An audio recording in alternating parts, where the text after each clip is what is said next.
دیکھیں، امریکہ اسرائیل اور ایران کی جنگ ایک فیصلہ کن مرحلے میں داخل ہو چکی ہے۔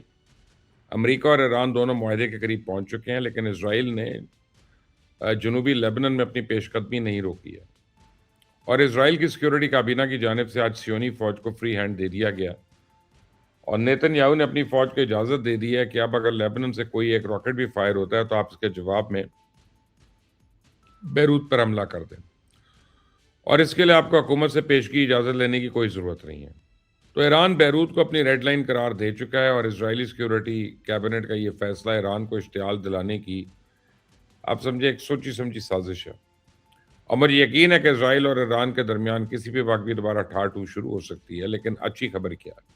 گڈ نیوز یہ ہے کہ امریکہ نے لیبنن کے معاملے پہ اسرائیل کا ساتھ دینے سے انکار کر دیا، اور ٹرمپ انتظامیہ اس نتیجے پہ پہنچ چکی ہے کہ اگر ایران پہ مزید 2-3 ہفتے بمباری رہی تو وہاں کچھ بھی باقی نہیں بچے گا، لیکن اس کے بعد آبنائے ہرمز بند ہی رہے گی۔ لیکن اگر ایران کے ساتھ بات چیت جاری رکھی جائے تو انہیں ایک ایسا معاہدہ مل سکتا ہے جو حقیقت میں بمباری کرنے سے زیادہ بہتر ہوگا۔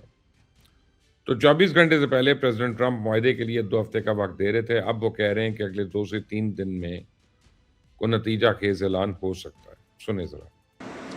If we go and bomb, which we can do very easily if we want, and we spend another 2 or 3 weeks bombing, they'll have nothing left whatsoever, but you won't have the Strait open for months. If we do the bombing, a lot of people are going to be killed. Who wants to do that? I don't.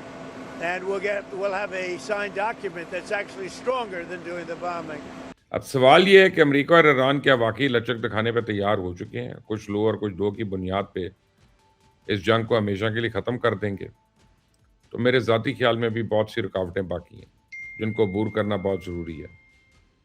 اگر ہم سفارتی نقطۂ نظر سے دیکھیں تو اس وقت دونوں فریقین کے درمیان بات چیت کسی حتمی معاہدے پہ تو نہیں ہو رہی، لیکن اس وقت ایک متفقہ فریم ورک تیار کرنے کی کوشش کی جا رہی ہے، اور یہ فریم ورک تیار ہو گیا تو پھر اس کے مطابق ایران کے جوہری پروگرام اور ابنائے ہرمز کو دوبارہ کھولنے کا یہ طریقہ کار پہ مذاکرات ہوں گے، اور اس کے بعد ہی کوئی معاہدہ ممکن ہو سکے گا۔ تو ابنائے ہرمز کی بندش اس وقت ایک سنگین مسئلہ ہے۔ جو وقت گزر رہا ہے اس کے معاشی اثرات خوفناک ہوتے جا رہے ہیں، اور یہ صورتحال اب صرف خطے تک محدود نہیں بلکہ دنیا کے مختلف ممالک کو بھی متاثر کر رہی ہے۔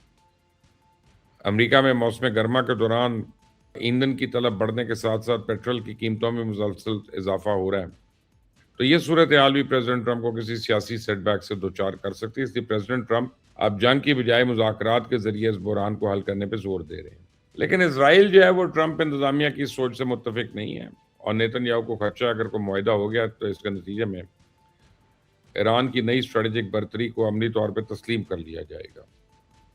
اسرائیل مڈل ایسٹ میں طاقت کے اس نئے توازن کو قبول کرنے کے لیے ہرگز تیار نہیں، لیکن میں آپ کو بتاؤں نیتن یاہو اب کچھ بھی کر لے، مڈل ایسٹ میں طاقت کا توازن بدل چکا ہے۔ ایران نے اپنی طاقت اور برتری ثابت کر دی ہے، اور دنیا کی کوئی طاقت اب دھونس دھاندلی کے ذریعے اسے مجبور نہیں کر سکتی، اس لیے آگے بڑھنے کا واحد طریقہ بات چیت ہے۔